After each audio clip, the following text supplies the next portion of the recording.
All right, so welcome. Thank you. Yeah, Glad to be here. Really happy. This is the first ever podcast. We'll see how long these podcasts last, but I appreciate you. Doing this, man. Yeah, thanks for having me. Yeah, man, absolutely. I'm honored to be your first guest here. Yeah, well, you were my very first landlord ever, my very first business landlord. Yes, it's all cyclical. It's all coming back around. Exactly. Only right then. Yeah, man. Yeah, no, this is, this podcast is meant to really just kind of dive into your thoughts, your ideas, your perspectives on life. Would really like to kind of get your insight on what your life's been like, how you grew up, what your perspective on life was kind of growing up, and then all of the things that kind of happened to put you at where you're at today. So like all along the way, talk to me about kind of some of those life moments that really kind of changed your thoughts and your ideas on life and kind of those kind of lessons learned along the way. Sure. Okay. So I guess let's just start with your profile. Good deal. Yeah. I was born in Florida, a little town called Milton, Florida. That's where my mom was raised. Her family's still from there, still lives there. When I was 3, we moved to the big town of Sebastian, Texas, which is about 10 miles south of Raymondville, maybe 1,000 people or so, 1,200 people. My dad grew up there, and so it was a fun childhood, riding bikes in the streets, running around barefoot, riding horses, out with our BB guns. It was me and my 2 brothers, and then I had 3 cousins as well, all boys. And so we were a little gang that kind of roamed the streets and had a good time. When I was 11, we moved to Raymondville. I attended school in Raymondville, but lived in Sebastian. But we moved to Raymondville when I was 11. And that was like moving to the big town, man. That was a big Oh, yeah. Raymondville had a McDonald's and a Pizza Hut. Are you kidding me? It was big time. Moved to Raymondville, and then I graduated from Raymondville, of course. And my parents still live there. And then went to college, went to law school, and here I am. So married, 3 kids, and blessed. Yeah, nice, man. Well, growing up in Raymondville, like, what was that like? What was like the kind of the overall, you're talking about kind of like, riding your bikes and doing things with your family and like that kind of stuff. I mean, like, what was life like back then? Because I do, growing up in a small town, it's like, man, if you had a McDonald's, that was like, that was big Pizza shit. Hut, Right? Yeah, that's big time. Yeah, for sure. So like, when you were growing up, like, what were kind of some of the things that your mom or your dad kind of like instilled in you as you were growing up? What were kind of like the important parts of growing up? Like the things that kind of they would tell you, and then it's kind of carried through to like today. Okay, one of them. Well, the 2 main things was education and work ethic. And both my parents have master's degree in education. My dad was a principal, my mom was a teacher. And so that was instilled at a very early age. It was not a matter of if you're going to go to college, it's you're going to go to college. That was just understood from a very early age. And the other one was work ethic. My dad always had these little side deals that he would do, and he I guess kind of would flip houses before it became really popular. He'd buy one and work on it. He used to do construction when he was younger. Okay. And so he would do all the work himself, which then meant Ryan was there with him doing a lot of that work. And so the summers a lot, we would get up early, we'd go out and do whatever it was, but it was pretty much working a lot of the weekends and a lot in the summers as well. And so that was something that was always instilled in me. And, he was, he got me up early all the time. If I went out, man, when I was in high school and I was just, got in super late at 7 o'clock in the morning or so, he's there, get up. Opening up the window. Yeah, opening up the window. What was crazy is that at that time, my room was upstairs and there was 2 separate air conditioners. And so what he would do is he would get up early and he'd just turn the air off. And you'd wake up with that film of sweat, just hating life. But it's carried over to this day, because I still get up at, 5:30 usually most every morning.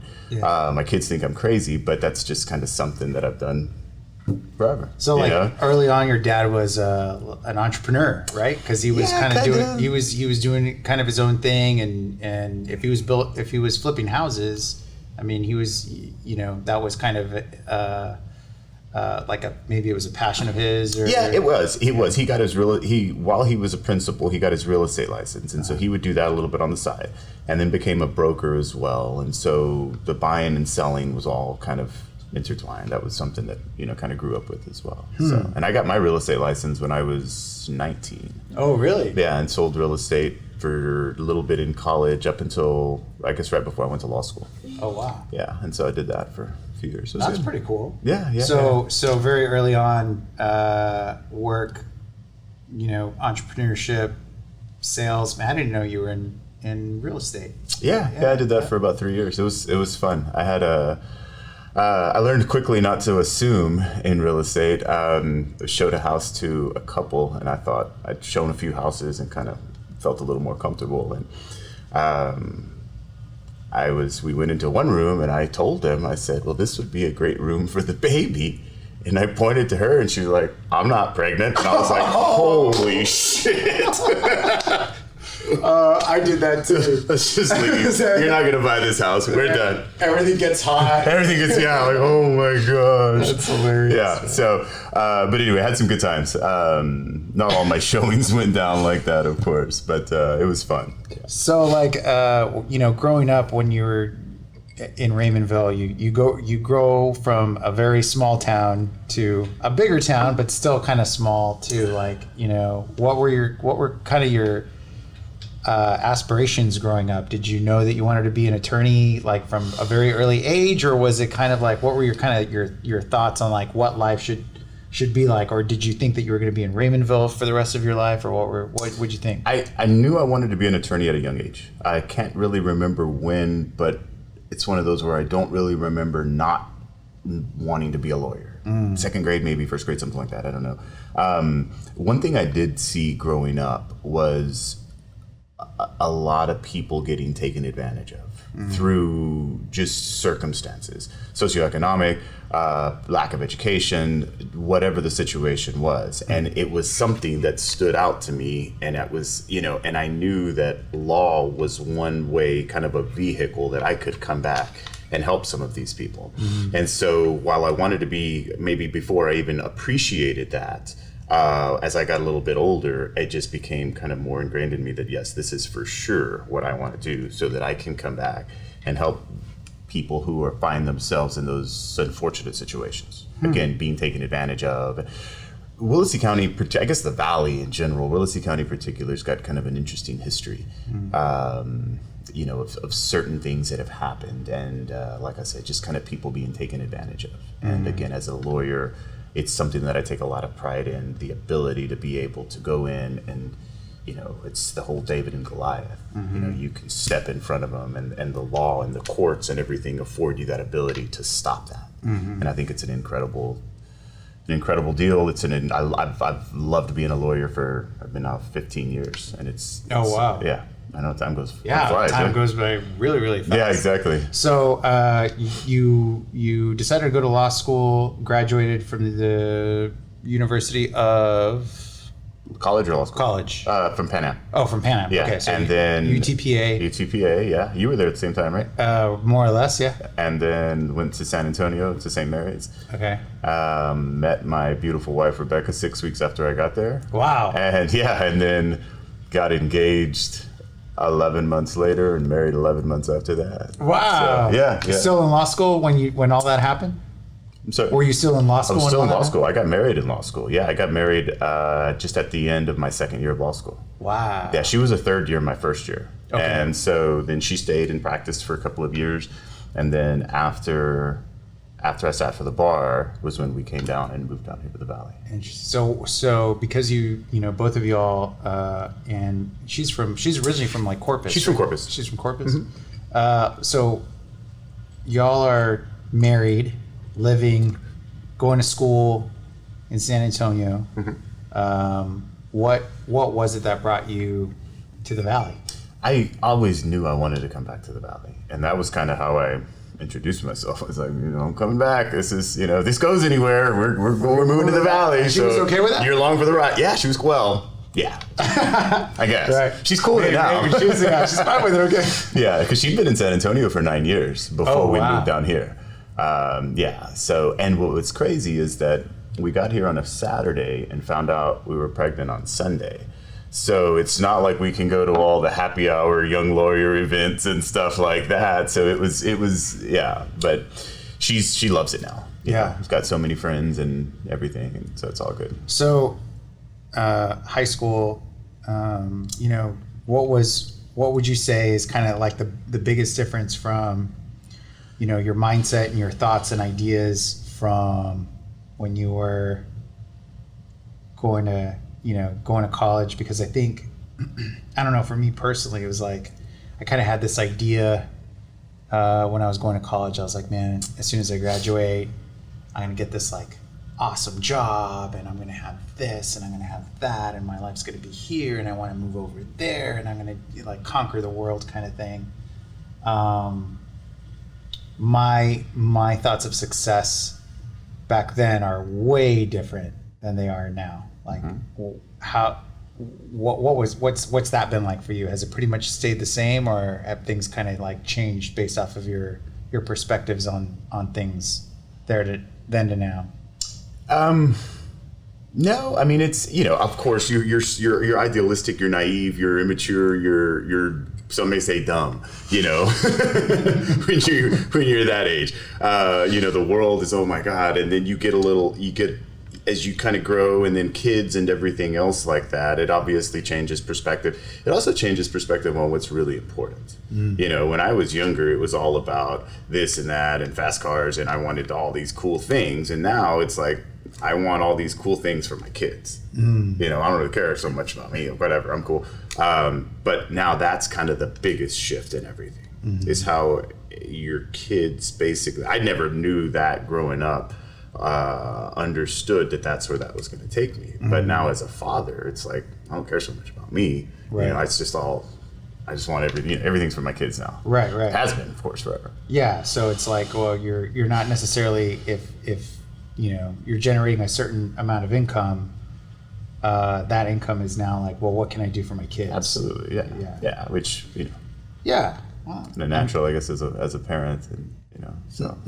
Yeah, I mean, and so, I mean, going into law school, obviously, your wife already has a really good understanding of what that profession's about, what it kind of takes.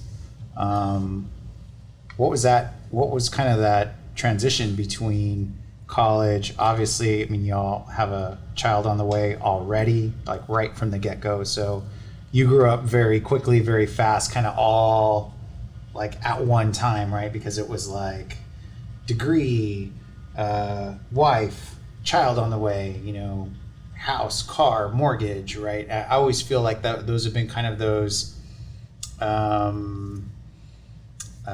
what's the word? It's like,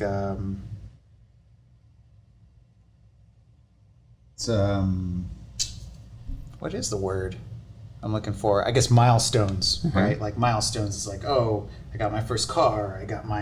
I'm getting my first house. I'm going to have my first child. I'm finally getting married, right? Like all of these milestones, or maybe they're like, I don't want to say accomplishments, but they're just milestones in life that I think when you kind of grow up, you always kind of imagine that, right? Like maybe when you're 12 or something, you're like, one day I'm going to have this house, and one day I'm going to have kids, and I'm going to have all of these things. And so all of this stuff kind of comes in all together, right? You do all of this, and then somewhere along the ways from graduating and today, you decide to go into business for yourself, right? So that entrepreneurial spirit that maybe your dad had, and you kind of saw indirectly as he was doing kind of all of these things. Maybe it's a hereditary type trait, who knows, right? Yeah. Or maybe it was something that was learned. But I mean, what kind of enabled you to do that? Like, how did you go from recent graduate to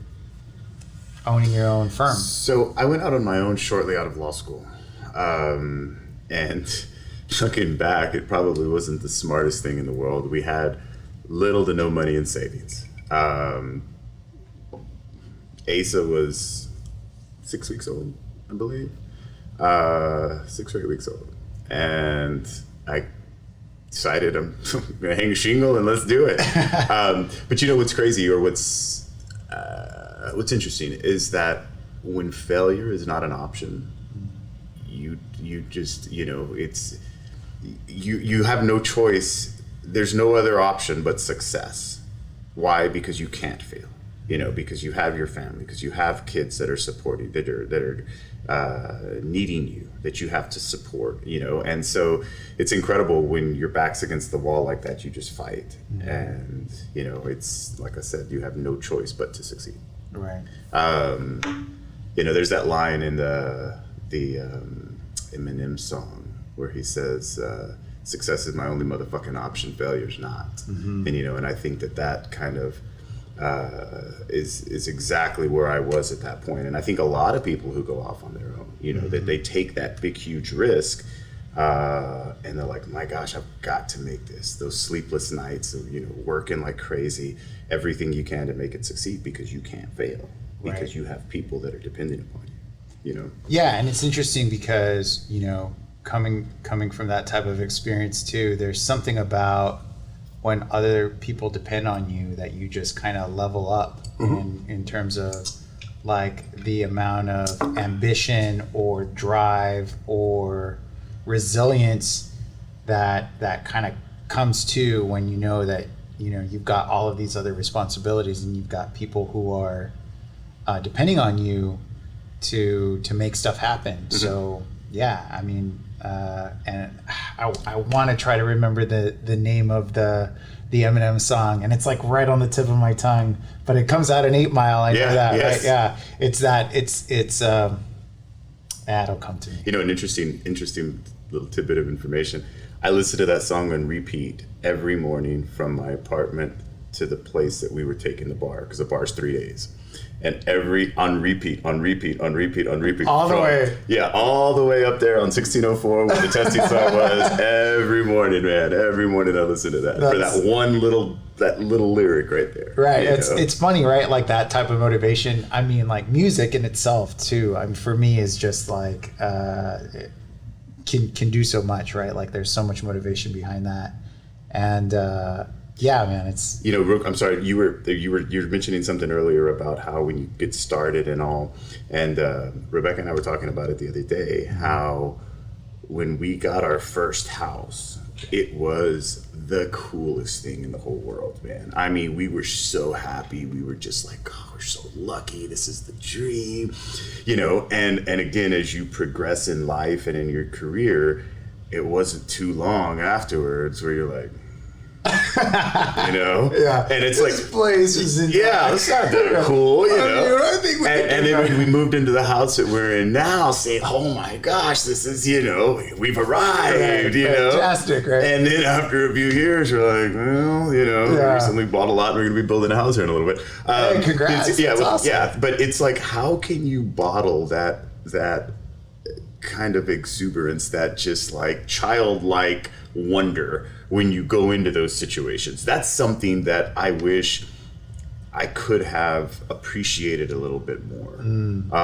You know, when you have all of these milestones, because man, if you look back, that seems like yesterday, but it seems like so long ago at the same time. Right. And time just flies. And it's like, you know, going off on a bit of a tangent, I think sometimes you can become victims of your own ambition, in the sense that you're never really truly, I don't want to say not truly happy, but there's always something else. And right. So that's something that here over the last several years, I've tried to be more mindful of, just kind of more living in the moment and appreciating, like, man, I'm very blessed. You know, I'm very, very blessed, and just appreciating what you have, as opposed to always being like, well, what's over there? What's over What's there? around the corner? What's next? You know, I want to get this. I'm going to just, chill. You know what I mean? Think you got it. Everything is great. You're very, very blessed. And so that's one of the things that I've been trying to, like I said, just be more mindful about. Yeah. And just making sure that I'm living each day, enjoying the journey more so.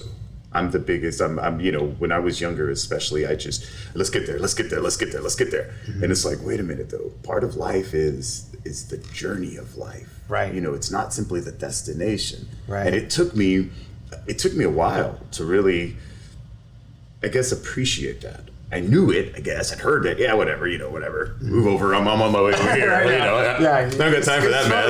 Yeah, exactly. You smell the roses. I'm going this way. And I'm like, that's really what's important about life. All those little things like that. And so, Yeah, I mean, when it comes to, I think going back to like when you're growing up, those goals of like, man, once I get my first job, or once I enter my profession, I'm going to buy this kind of car, and then this has always been my dream, or this, getting this kind of house, and like, like to your point, when you moved into the house that you live now, because I know where you live, right? You got the nice HEB, so it's like, hey, let's go to the nice HEB in our nice new house, and like going in and kind of living that little part of it. And I think from a business perspective, or like from a business owner perspective, you're constantly trying to level up, right? And typically, I think a lot of people, when people say, oh man, that person's super successful, they typically relate it to financial success, right? Like, oh man, he's doing so well, he's so successful. But I think we've seen through different people in society, even I think, within yourself, you start to realize like, okay, I want to make this much, and then you make that much, and then you're like, well, that's probably not enough. I want to make more. I want to make this much. If I make this much, I'll be happy. And then you get there and you're like, you know what? If I can just make a little bit more, I'll be like super happy. Then you start to realize that you're kind of chasing this thing that doesn't necessarily really exist, this chase of happiness, as it relates to money and success, which is kind of falsified, I think, by society, saying that in order for you to be happy, in order for you to be successful, you have to make all this money. And I think as people start to kind of chase that, right, they chase that mirage of those things, there isn't nothing that's really like self-fulfilling, right? Like there's no fulfillment in that. For you, it might be, you're able to financially gain, and then your fulfillment is sharing those achievements with your children. But I mean, there's other self-fulfillment things that you do, right? Because I mean, I know that you're really involved with the Boys and Girls Club, and you've done a whole lot of nonprofit stuff. Like I remember when there was flooding here, you went out and you helped out the city of Raymondville. Yeah, last year. Yeah. That was last year? Last summer. Wow, man, that's crazy. Time flies. Yeah. So yeah, I mean, so that I think in itself is like fulfillment. So, why do you like, I know you're involved with the Boys and Girls Club, right? So what's that about? So I'm past president right now, president last year. Boys and Girls Club, I think, is such an incredible organization. It helps so many of our children here in the community. And, between the hours of 3 and 7 is when most juvenile crime is committed. And the hours between 3 and 7, 4 and 7, 4 and 8, that's when kids are with the clubs at the various sites that we have and everything else like that. And so, again, growing up in Raymondville, there was nothing like that. And I have friends that kind of went off the path and wound up, in jail or dead or whatever the case may be. And, I think some of those people could have certainly benefited from something like the Boys and Girls Club. And so whenever I was given the opportunity to join the board, I immediately jumped at it.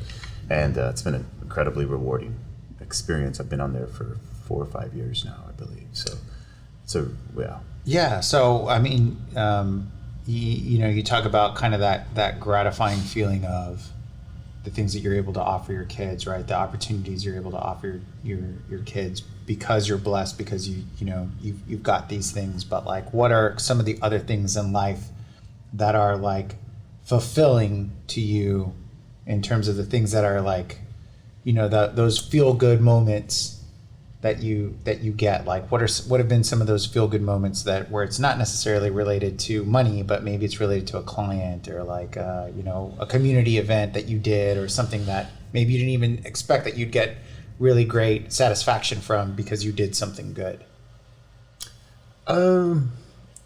Well, in law, the one case that always kind of stands out at me was a gentleman from Willacy County who was going to lose his house. He lived out at Port Mansfield, and he had he was pretty outspoken, and had rubbed some people the wrong way. And interesting, in Port Mansfield, you don't own your property. Back when the land was given to the navigation district and all was created back when it was a long time ago, there was a stipulation that they would never going to sell, and called in fee simple, meaning you own it outright. You could only lease it. And so it's typically like a 30-year lease or so, and it just gets rubber stamped. So it's technically yours, but it isn't. So what they did is they tried to use a provision in the lease that said that if you have a collection of, I believe it was rubbish is the term, those are grounds for canceling your lease. And so when they cancel your lease, they basically just take everything from you. Your house, your car, everything that's on the property. Well, not your car, because your car, but obviously your house. Your house, they now basically own it. Your SOL. I mean, you have no recourse. And so this gentleman, who there was an election, he supported very openly the people that didn't win. And so the powers that be went ahead and terminated his lease. He was in court one day with his wife. I was in there as well on an unrelated matter, and the judge was gently explaining to him the ruling. There was a motion for summary judgment that was filed against him by the navigation district. He hadn't filed a response. You've got to file a response. If not, then the judge has no choice, really no discretion, but to grant the motion for summary judgment. The motion essentially is a dispositive motion that means that, you lose. Like, the navigation district wins, your case is gone, they're taking your house. And so the judge is gently explaining the effect of her ruling to this man. And he was a big old man, big guy, very, very intelligent. And so she's explaining this to him, and I'm seeing him, and he's in tears, and his wife is in tears, and I'm just like, holy shit, how can this happen? And I had followed the story in the local paper over there, and I kind of knew the backstory. And you know how you have one of those like out-of-body experience moments? I just stood up in this packed courtroom there in Raymondville in Willacy County. And I said, Your Honor, I said, out of the blue, I'm still like, what the hell? I said, Your Honor, I said, could I have 5 minutes to speak to this gentleman? I said, I might be representing him on a pro bono basis. And she looks at me, and everybody's like, all the attorneys are like, what the hell is wrong with you? And part of me is like, yeah, Ryan, what the hell is wrong with you? Paper shuffle, like, what's going on? Like, what's going on here? What's going on? And so we go out into the hall, and he's kind of like, what's this all about? And I'm just talking to him, and I'm like, well, let's see if I can maybe help you with this. So let me just make sure I'm understanding this story right. You are in the room, and what you're in the room for has nothing. No, I have my own matter that I'm there for. So this was just like you just. I'm just sitting there listening, watching the show, yeah, and just feeling for this man. And I'm just thinking, like, this sucks, man. How's this guy gonna, And I recognize you're losing it on essentially a technicality. Why? Because you didn't file a response. If you'd have filed a response, we probably would have denied the motion and everything would have been cool. So you're losing it like that. Because he just didn't know. Because he didn't know. Because he was representing himself. He didn't understand. He was representing himself, exactly. So he didn't have the money to hire a lawyer. So we go in there, and we go out in the hall, and I'm talking to him, and he says, I'll never forget this. He says, at the end, he says, so, well, how much are you going to charge me? He's like, 'cause I ain't got a lot of money. And I said, sir, I'm not going to charge you anything. And he goes, well, shit, I have that in both hands. And I was like, so we go into the courtroom. I walk in there.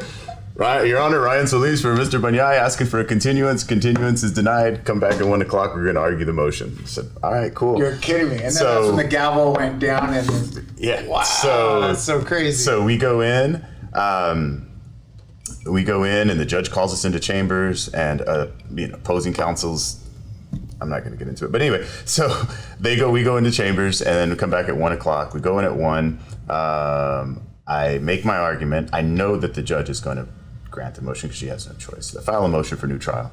Eventually she grants the motion for new trial, which opens everything back up again. And we actually wind up going to trial. And we won. He got the house. He was able to keep the house, everything else. Jury came back in like 20 minutes or so and ruled in our favor. And the theory was it was a 14th Amendment selective enforcement, essentially, is that similarly situated people are not being treated the same. Because at Port Mansfield, there's several people that have rubbish and whatnot in their yards, and they're not persecuted, they're not targeted, they're not gone after. The reason why he was targeted was because he had spoken out against some people. Political. It was a political deal, yeah. And so they're basically like, we'll silence this guy and get him the hell out of here. He wasn't originally from Port Mansfield. He'd come to Port Mansfield after a hurricane in Galveston, and came down and it's kind of he was a very misunderstood guy. Individual. Yeah. But very intelligent man. And so anyway, that was a very long-winded answer. Man, that's but awesome. that was professionally probably one of the more fulfilling cases that I've ever had. I enjoy helping people. I enjoy nothing more than delivering to people. Again, especially people who find themselves, kind of the David and Goliath. If they're battling against a company, a lot of our cases right now, our accident cases, if you've got a company or you've got an 18-wheeler that hits somebody, well, now this person doesn't have a car. How are they going to get medical treatment? How are, they going to pay their bills? All that other stuff. So again, I just love the idea. I love the ability to step in between them and be like, nah, I can provide a voice for this person. It doesn't matter how big or how much money you have over here, because the courts basically provide an even playing field for everybody. But those who don't understand the judicial system or don't understand the game or how it works, or I don't want to say the game, but the rules, right, can find themselves. Oh, absolutely. There's all kind of procedure. They say that whoever, if you act, what is the saying about he who has their own attorney is a fool for an attorney, whatever. I'm butchering that one. But yeah, because there's so many procedural, it'd be like me trying to do your job. I wouldn't know all of the little ins and outs and everything else. It's like when somebody tries to be their own lawyer. Right. They don't know all of the little procedural. And there's so many little landmines that can get you, jump up and bite you in the butt. Turn around over here. Yeah, man. Boom. Exactly. And so, you're screwed. Absolutely. And so that's the situation that he found himself in. And so with, typically I would imagine that like a lot of your clients, clients aren't necessarily in it for the money. They're probably in it for the justice, or they're trying, or they're trying to help their families in some way, shape, or form. They're kind of lost because, maybe like an accident like you were talking about with an 18-wheeler has like left them, so disabled that they can't provide for their family, they can't work, maybe they can never work, who knows, right? Depending on the severity of the injury. But,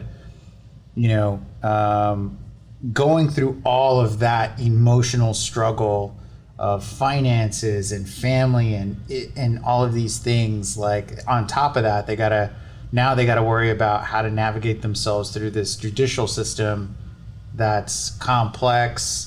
You really kind of have to know exactly what to do and kind of how to do it, and the processes and procedures that are involved in those things. And so what's kind of the customer, or not customer, but the client, what are their kind of worries? What are their fears? Like at what point do they want to get an attorney involved? Like what's kind of the commonality there? Yeah, so I guess part of it's going to depend on the severity of the injury, of the accident, how badly they're injured and things like that. Some of it could be, on a smaller accident, it could be something of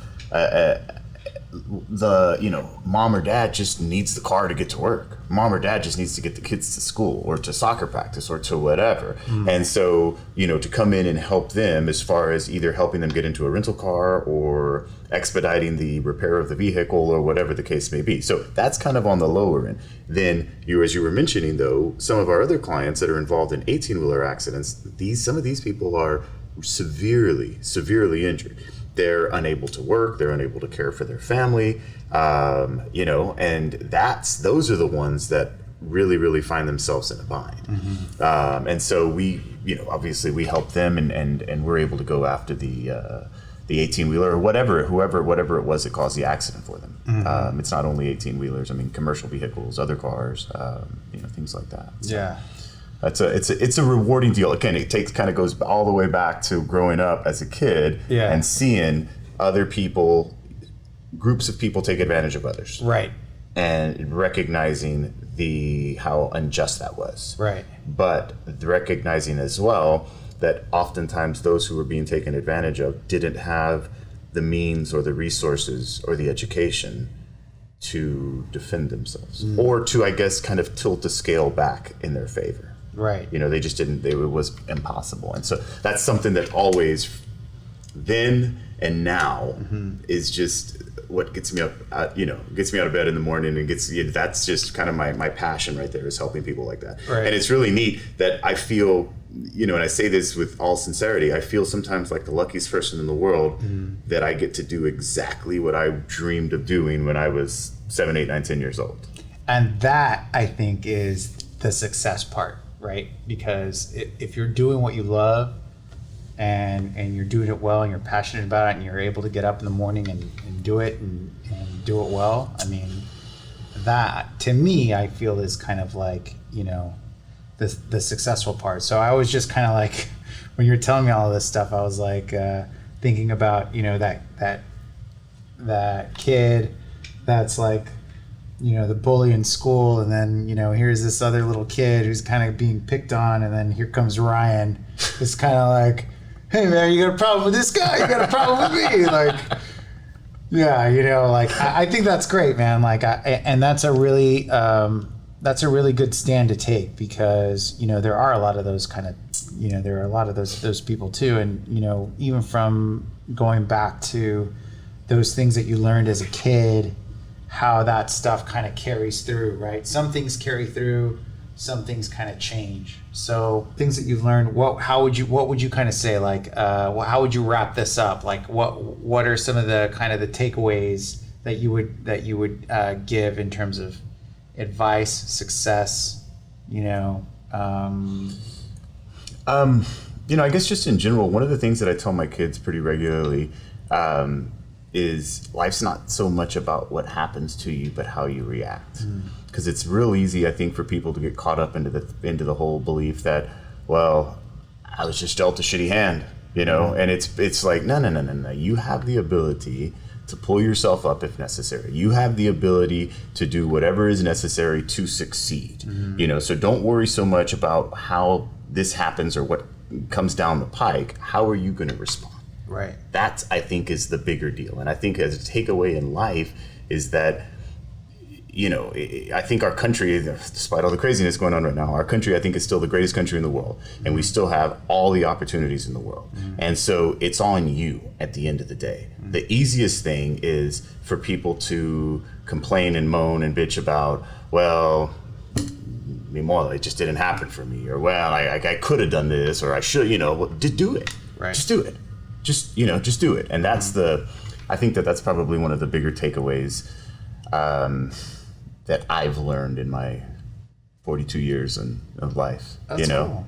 It's just do it. There's a lot of people talk, a lot of people, it's like, it's random, but it's like Iron Man. A lot of people have talked to me about that, and I want to do it. Man, I've lots of people, and it's like everybody wants to be an Iron Man until it's time to do Iron Man shit. Everybody wants to be successful until it's time to do the things that are necessary for success. And, I think that's the deal. Just do it. Right. Just get out there. And if you're kind of tunnel, focused and you have that tunnel vision and nothing's going to stop you, there you go. Really great stuff, Ryan. Really appreciate you coming in, man. It was awesome. It's like old times. Yeah, exactly. Just sitting there shooting the breeze. Yeah, I remember we used to have these talks like right after work at your old place. Yeah. And just have some good talks, man. So yeah, I appreciate you having me, man. It was awesome. Yeah, man. No, I appreciate the insight. Cheers, my friend. Absolutely. Until the next one. Thanks, bud.